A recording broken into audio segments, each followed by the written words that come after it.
নমস্কার, কেমন আছেন সবাই? মো এন্ড শ্যামলের রান্নাঘরে একটি ব্লগে আপনাদের স্বাগত জানাই। আজকে আমি নিরামিষ এঁচড়ের তরকারি রান্না করব।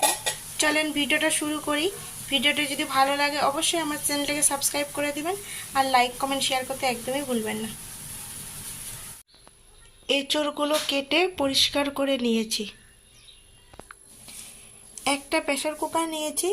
এখন আমি এঁচড়গুলো প্রেসার কুকারে দিয়ে দুটো সিটি মেরে নেব। 1 চামচ লবণ আর হাফ চামচ হলুদ গুঁড়ো। এখন এর মধ্যে জল দিয়ে দিব।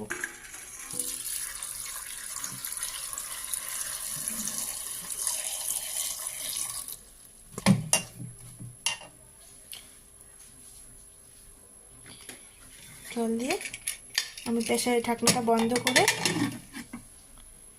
দুটো সিটি মেরে নেব। কড়াই গরম হয়ে গেছে, এখন আমি এর মধ্যে তেল দিয়ে দেব।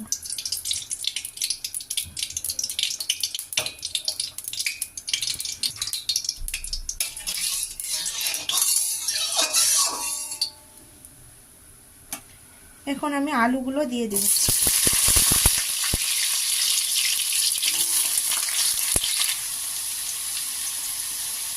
সামান্য লবণ আর সামান্য পরিমাণে হলুদ গুঁড়ো।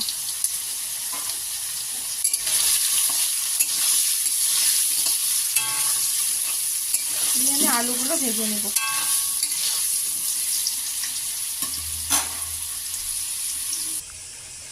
আলু ভাজা হয়ে গেছে, এখন আমি আলুগুলোকে নামিয়ে নেব।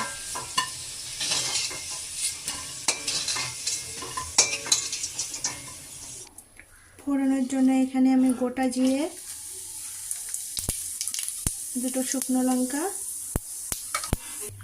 4টি এলাচ, দুটো লবঙ্গ আর দুটো দারচিনি আর দুটো তেজপাতা।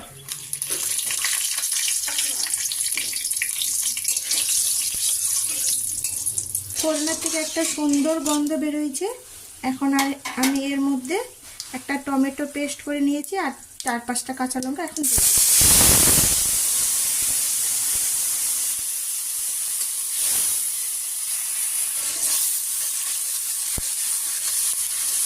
এখন আমি এর মধ্যে 1 চামচ জিরে গুঁড়ো, 1 চামচ হলুদ গুঁড়ো, স্বাদ মতো লবণ, হাফ চামচ লঙ্কা গুঁড়ো,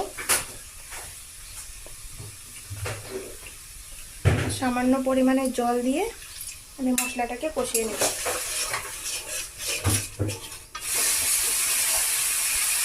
মশলা থেকে তেল ছেড়ে দিয়ে দিতে এখন আমি সিদ্ধ করে রাখা এঁচড়গুলো এর মধ্যে দিয়ে দিই।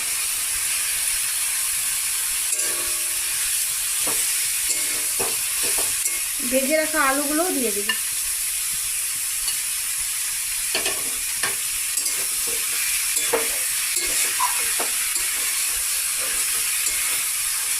আমি মশলার সঙ্গে এঁচড়গুলো ভালো করে 5-7 মিনিট কষিয়ে নেব।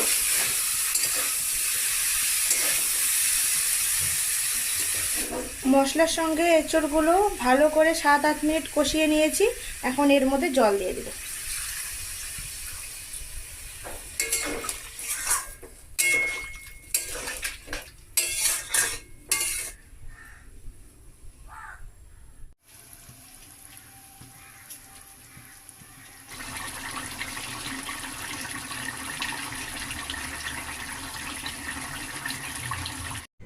জল দেওয়ার পর আমি আরও 10 মিনিট মতো রান্না করে নিয়েছি।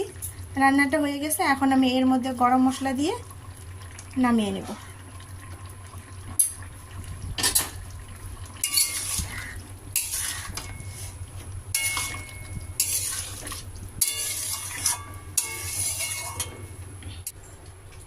এখন আমি নামিয়ে নেব।